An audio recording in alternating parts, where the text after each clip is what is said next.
Tell people what management deals are. There's a lot. Yeah, like I think people are confused. They just don't know like how a chef is part of a restaurant, whether like it's an owner, or sometimes it's investors and they have no stake or very little stake and they're at risk. And listen, like guys, chefs don't have money to put up for restaurants most often, right? True. We don't have a ton of dollars, so we have to figure out really creative deals to kind of hold on to our IP and stuff. But why don't you tell them like what standard management deal looks like? So I think I've had a million different types of deals, right? Yeah. So Tokyo Underground, which was the first, was independently owned. We raised maybe $250,000. And I had 7 investors. 7 investors over 250. Yeah, and everyone just got like dollar for dollar amount based on percentages. Yeah. Regardless of like, I created the concept. Yeah. So that was number 2. And then Makeda, which was my next restaurant, was also independently owned. We raised about $2 million for that. And then that one is structured where there's 100+ investors that are like on one side of a share called Class B shares. Yeah. So they own like the shares of the business. Yeah. And then the 2 principal. Was that a crowdfunding? Was that when you did that crowdfunding? The crowdfunding. Because I think I came to that. Yeah, the crowdfunding was for the real estate. So. Oh, for the real estate of where Makeda is on. Right. Okay. Yeah. And then. So that's separate from the investment for that Oh, right. okay, cool. Yeah. So there was like a crowdfunding for people who wanted to invest in commercial real estate, which is still really hard. And that company Fundrise is a great platform as an introduction into commercial investments. Yeah. And then we raised the money for the restaurant and the Class A side, which is me and the other owner. We kind of own the IP and the interest and the recipes, which was kind of like the mistake I made on the first restaurant. Right. And then we have a shares agreement between how profits split between A and B. Yeah, and you have better voting rights. Yeah, at they Class A compared to Class B. Yeah, basically they can have input, but they don't really have input. Right. Guys, see, it's a tough world out there for those who don't know how to structure these restaurants and get them launched. Yeah. A lot of chefs do, and I think this has changed in the industry. I wonder what you think, but we used to really get taken advantage of our IPs, our recipes, our I think it our still sweat happens equity. because like you're so driven to create your dream that you're willing to compromise on stuff. I think younger people are way less willing to compromise because they're okay waiting. Yeah. Right. I think before it's like, I have to do it now. Yeah. This is what I'm giving up, but I just want my dreams to come true. Right. Yeah. I think it is very careful. You have to be careful how to structure, but also just access to information from just 2010 to now is like, there's just so much more. There's much more. But you're right. You got to kind of start somewhere, right? It'd be nice if like the first thing you do is like the thing you do forever, but that's just not the realities. You got to get out there. You got to get burned a little bit in life. Yeah, it's just, you learn. It sucks, but you got to go do it, right?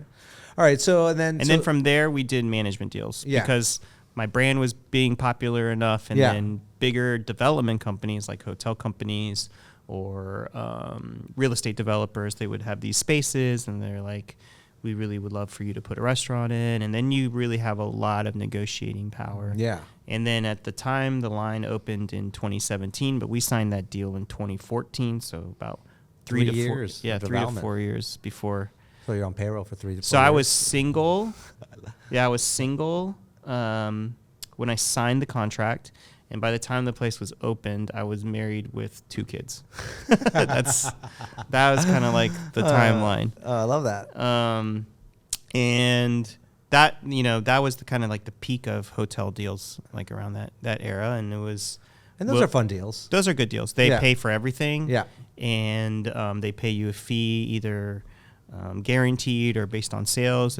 You're basically a contract employee. Or a combination of both. Or a combination of both. But at the end of the day, just like when COVID happened, if they want to say you're done, you're done. No protection there. You have no protection. Same thing happened to me on a deal there. So, yeah. But that's okay. I didn't lose any money and I didn't make money. Exactly. Yeah. I think that's the way I walked away from it. I was like, well, I'm not having. Could I have been treated better? Sure, but probably, yeah. We could always be a treat, but listen. But it is what it is, yeah. Right? And it's also like an unprecedented time, and people did weird shit, and that's kind of how you learn who you're going to roll with moving forward. Yeah. So COVID changed your whole thought process on your career and what you want to do, and kind of realigned on what you want to, concentrate on? Or my whole career was, everything I worked for was what I thought I was working for was pretty much gone overnight. And then we had to decide which restaurants to try to keep open. And we kept Makeda open through the whole time. I had another kind of Italian Asian pasta shop called ABC Pony. We had opened it in Navy Yard maybe 2 or 3 months before COVID. We kept that open almost all through COVID and pivoted and changed and did pop-ups, and did as much as we could. And then by the time we wanted to reopen back to the original concept, it wasn't working anymore. Yeah. And so we ended up closing that kind of after surviving COVID, which was kind of a weird feeling. Yeah. And then now it's just Makeda, and we're open 5 days a week, breakfast, lunch, dinner. I'm there pretty much those 5 days working service. Yeah. So you like working service? You're in there. You're in the grind. Yeah, it's nice. It's like I know everyone's name. Yeah. I know what's going on. I do the orders. I think it's better for the restaurant. Is it kind of self-fulfilling a little bit too? Because I have to tell you, I do miss. Yeah. I miss going on the line. I miss being in the weeds. Let's say, I miss that whole thing. I always question myself. How much do I actually really miss it though? Yeah, I mean, it's definitely consuming, but in a different kind of. I was always so stressed managing other people's careers, other people's emotions. When your company gets so big, you're always thinking about okay, how do I mentor XYZ to go from this position to that position? How do we plan for company growth? How do we think about company culture? Yeah. All of these things, and it's not what.